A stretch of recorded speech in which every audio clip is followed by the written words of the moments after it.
Hello, everybody. It is great to be here one more time today. My name is Gary Fowler. I'm the CEO, president, and founder of GSD Get You Done Venture Studios, a premier AI and quantum venture studio located in the heart of Silicon Valley. I'm a 17-time serial entrepreneur with several unicorns under the belt. I was on the original management team at Click Software, which was sold to Salesforce for $1.35 billion, and also Eva.ai, an AI HR tech company that co-founded with Dr. David Yang in 2016. Actually, Eva stands for your virtual assistant. We're a little bit ahead of the time, working in generative AI, pre-transformer models. Anyhow, today I have an incredible guest today. I've got Abhinav Sinha, and we're going to talk about Sportskill and his incredible, interesting background in sports, team sports, and building the entrepreneurial company. So with that, hi, Abhinav. How are you today? Hi, Gary. So tell me a little bit about it. You were a lawyer, right? So yes, by education, I have done law, and instead of going to the law course, I happened to be on a squash court throughout my life. So I chose to be on a squash court on a regular basis, and I did law in India, and then I've been playing squash from a very early age, when I was about 10, and since then I've been competing, and now I've opened this company called Sportskill, which obviously, as the name says, it's around the skill for sports, but also takes care of multiple pillars like sports, nutrition, fitness. Because when you're playing a sport or doing any physical activity, ideally you should be taking care of everything, all the pillars all together, not individually. No, it's interesting. So, but how did you get? Was it one day you woke up and say, "Oh, I want to do squash. I'm interested." What Uh, happened? no, so as I said, I've been playing squash for last 20, 25 years.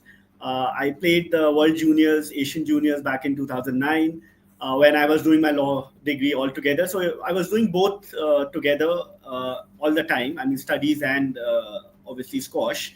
And initially, I started with karate and badminton as a sport, and then gradually got into squash. But after my law graduation, I did work for a hedge fund for a year, and but the calling was more towards sports. I said we have to. This is back in 2014. It was not that easy to make a career in sports that time, but the calling and interest was always around sports. So then I took a call. Let's try to build up something around that.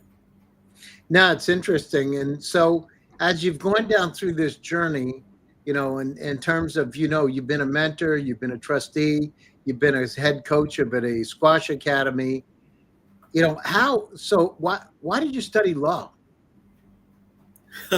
Okay, so I mean, I I don't know about you, but it's like, okay, you like squash. Why didn't you go like become a coach and go to some national coaching academy or something?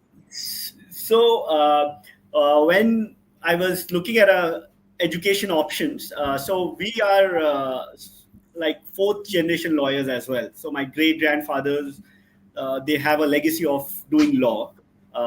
So that was one of the interest, and obviously, when you're choosing an education, there were options like other education thing, but this was kind of an interest. My elder brother was also doing law, so and as I said, so it was like you have to join a college, and then I ended up getting into one of the top five colleges in the country.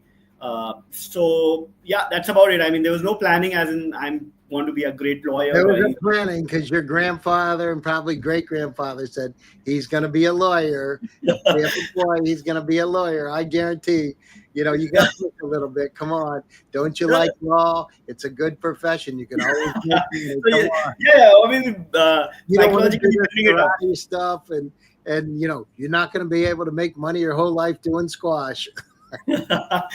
So that's true. Obviously, you have to keep the education. As in today, also, I think when we are talking to the next gen, also like sports and education has to go together, right? So you're not here to choose one.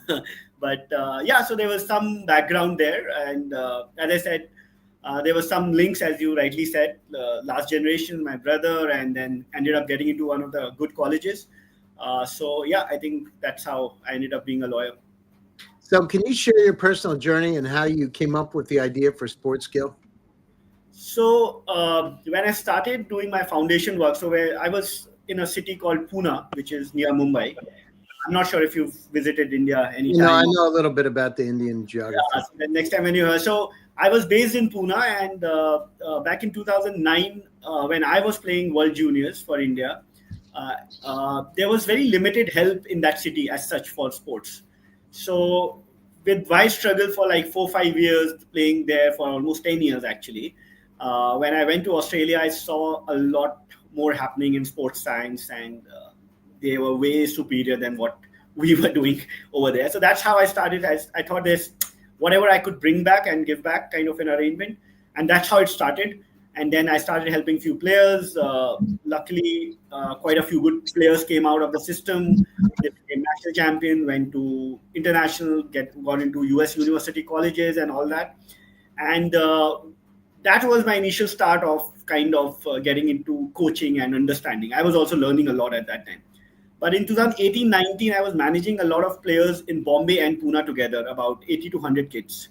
And we were trying to use Excel sheet and, typical writing down and old formats, right? And I thought to myself, like, there has to be a better way. I cannot manage. And in sports, tracking each and every detail is very important, right? In education, you still have a very, I would say, a simple system, right? This is right, wrong. But in sports, like, each individual reacts differently. It's a physical plus a mental thing. So people don't realize that it is actually, you need to be extra careful when you're doing this, right? So anyway, so that's where I thought there has to be a better way of getting all the data at one place and creating a smart report, so you don't lose on talent, number one, and plus there's proper training, proper reporting happening, and all of this is taken care under one platform. So that's how Sportscale was started. And then I spoke to my co-founder. He's a very senior person in tennis, played international tennis. I bumped the idea into him back in 2020-21. And he, after a few months, he said, yes, I think this is a big gap, especially in India where we are, or any school. If you look at, the volumes are very high for kids today, but there are no ways a PT teacher or the sports teacher can track everything and guide everyone. So that's how Sportscale came into picture. No, it's interesting. So, you've gone down through this journey. What, in your own words, what problem does sports skills solve, and how is it different from other sports training apps that are out there? Because there's a lot of them. Definitely. So that's good actually, because everyone is taking fitness and sports seriously. So we are quite happy on that front. So Sportscale basically combines multiple factors. That's a kind of uniqueness that we bring in the video analytic tools, which is geared towards grassroots talent identification as well. Then we have few unique features like you can challenge each players. So you're creating a profile for yourself. So think of yourself, you pick up any world level athlete who has done really well, like say, take an example of Federer, right? But not many people would know what Federer was doing from the age of 5 to 15 to 25, or obviously so on, right? So the idea of Sportscale is you start creating your profile. It kinds of, I won't say it's close to health data, but it's your sports data. And then smartly, when you do that for years, we will be able to curate and give you a plan what journey you are on. We are not saying we're going to predict everything, but we will be able to guide you. Okay, you're based on the activities you are doing yoga, fitness, maybe football, the outcomes you are getting. And then even if you keep changing locations, like you are in India, then you move to US, everywhere, this profile stays with you forever. So that's the kind of, I think, uniqueness we bring on the table, and we are focused a lot on masses and everybody. And the other main feature is you could be sitting in a very small town in the world and you can get guidance from the best in the world, sitting in the best city in the world, right? So that's the kind of connection we are trying to bring in, so that talent is not neglected because due to lack of I would say mentorship or guidance. That's another major thing we are trying to solve over here. So, what types of sports or athletic skills does your platform specifically target, and why do you select those? So we started with about 4 sports initially, predominating around racket sports, but now we are almost covering about 12 sports. Uh, you are playing any sport, we have customized few things for you, but majorly, irrespective of whatever sports you play, you are an athlete. you need to get your nutrition in place, you need to get your fitness in place, you need to get your sports, mental well-being. So all of this at one place. Today, any school, any academy with managing about 50 plus kids, it's a task for them to track all the players as well. So we are making their life also easier, and it will be more efficient for them.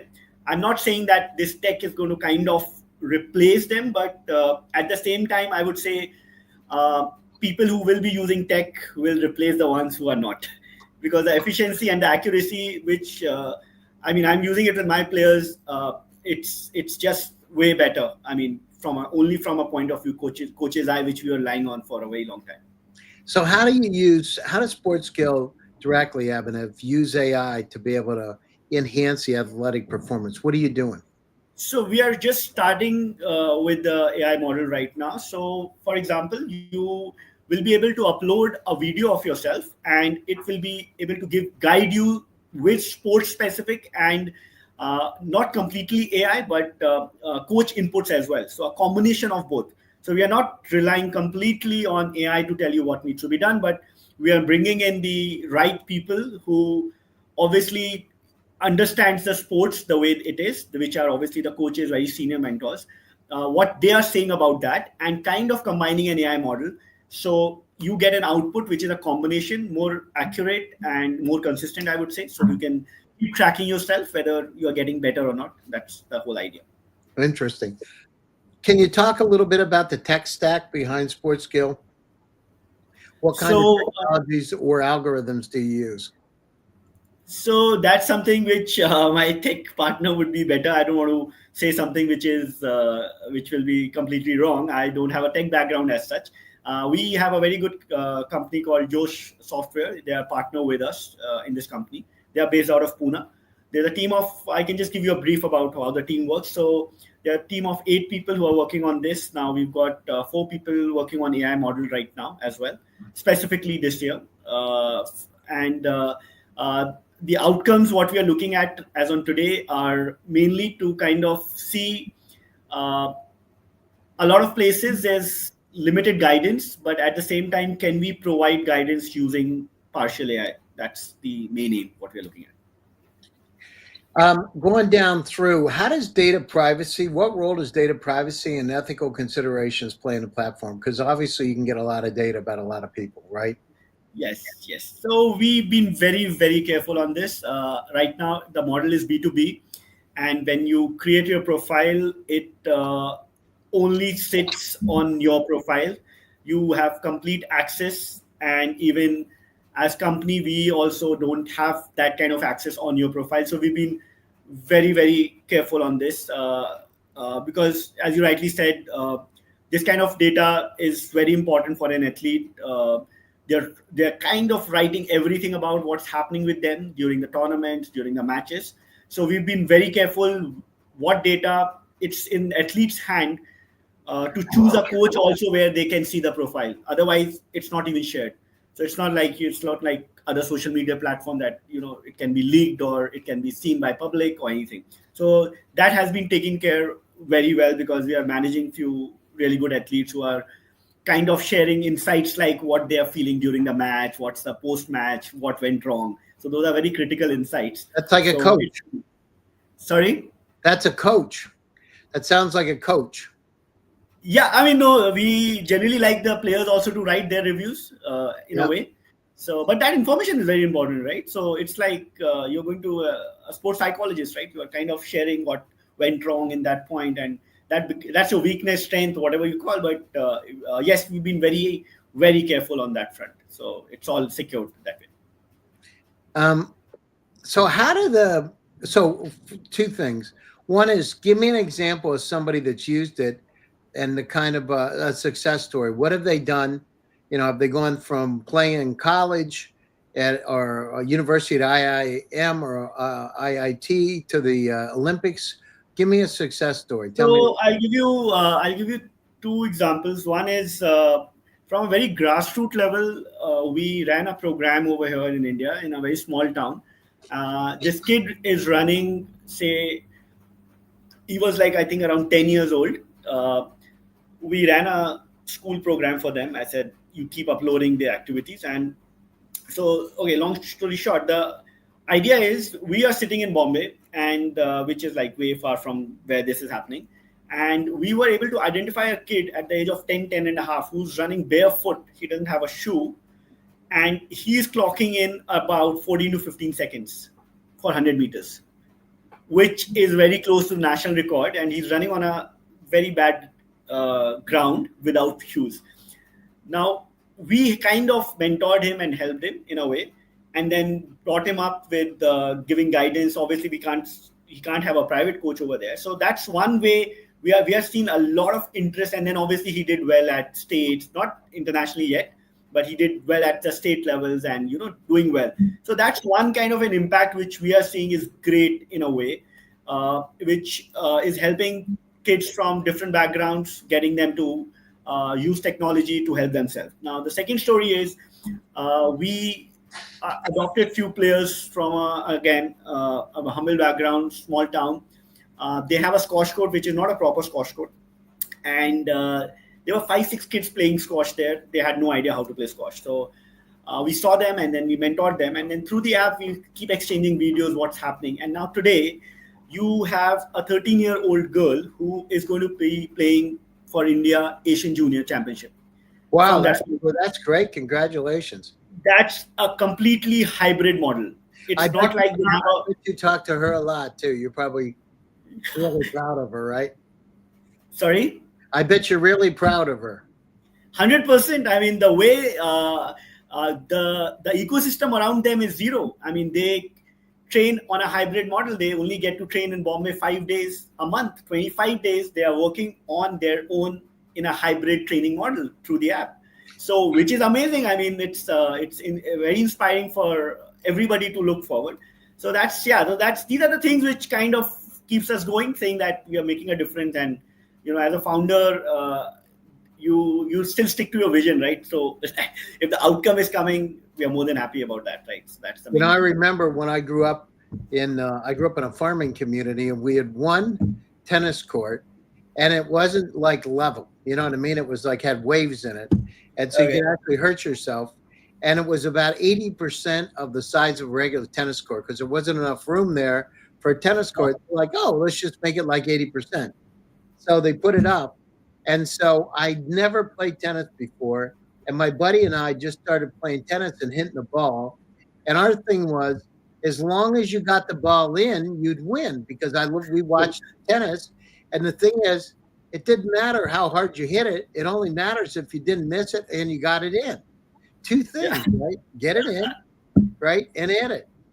And so those were our principles. So get it in and hit it. And so we started in the May timeframe. We played tennis all the way down through like September, October in this sketchy court. And the next year, so there was already a tennis team. We had to get a letter jacket. You would get a letter jacket if you got on the varsity team. So I got to be number 2 on the tennis team. I didn't even know how to score. Oh, so wow. I didn't know how to score. Like, I wasn't sure what the difference between 15 and 5 love, and I didn't know what. First of all, I said, "Why is it love? Why don't you say 0? What does love mean?" You know what I mean? I couldn't figure it out. But anyhow, we did it. But the point is, when you go back to basics and you have like some basic rules.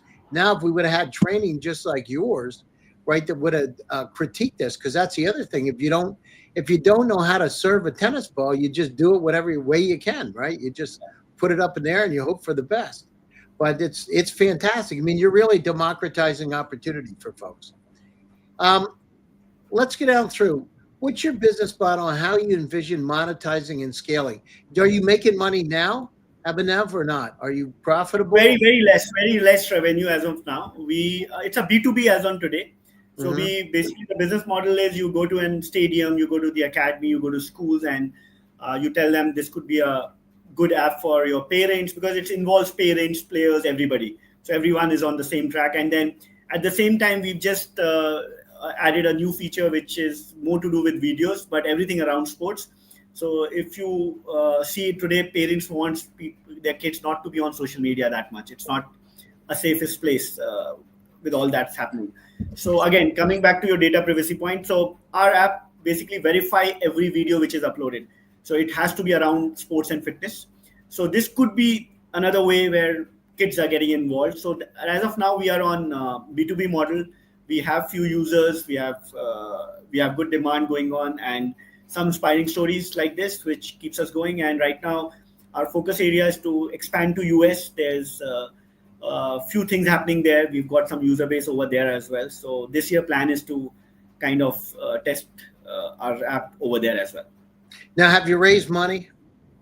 Yes, yes. We've raised a very small round last quarter of 2024. Very, very known person called Mr. KP Balraj, based out of India. He has been a very senior VC, and in fact, he watched us for 1.5, 2 years. The first time we went was at around 2022, 23. And then he watched us, what we are doing, what we are building, keep watching us. And then finally, last year, he said, I think you guys are at a stage where I can contribute. So, and that's how he came on board. So yes, we have raised a small round. Yes, last year. No, that's fantastic. And so we're coming up to the top of the show. What advice would you give other entrepreneurs looking to innovate in sports tech or similar fields, and people like yourself that have been in sports and done this? Because not everybody can do it, can move from sports over to building a tech company. But what advice would you give them? So I think there's a lot to be done in sports field right now because we are just getting started. If you look at any other field like fintechs and other fields which have grown drastically, and what I believe firmly is in sports, there's a lot of accuracy which is required, and from multiple inputs. As I said, nutrition, mental well-being, fitness. So I think if you focus on kind of building something around this, there's a lot of scope over there, and obviously identify with experience the problem. Don't try to create one and then solve it. And I think just go early to the market, and if you are a sports person or you are around sports, then it will be easier for you to identify what the really demand is. So but there's a lot to be done, what I can see. No, that's fantastic. Finally, is there anything else you'd like to share about Sports Skill or your own entrepreneurial journey?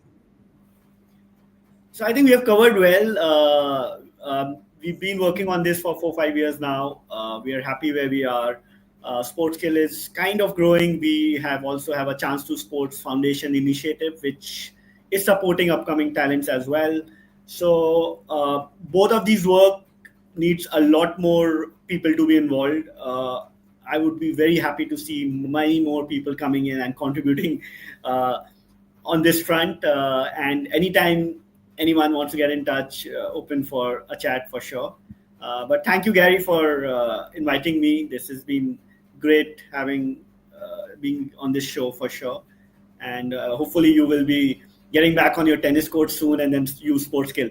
I've been riding bikes a lot. I do 25 to 50 miles a day riding a bike. So I moved around. I have a couple of black belts. I just like sports. Anyhow, if you want to stay on the show after we're done, after I close it, we can talk for a few minutes if that sounds good. Sure, 100%. Yeah.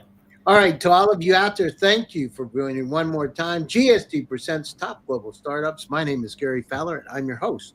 Stay happy, stay safe, and stay healthy. And I'll be back to you again soon with another exciting startup that's going to change the world. Thank you very much, and have an amazing weekend to all of you.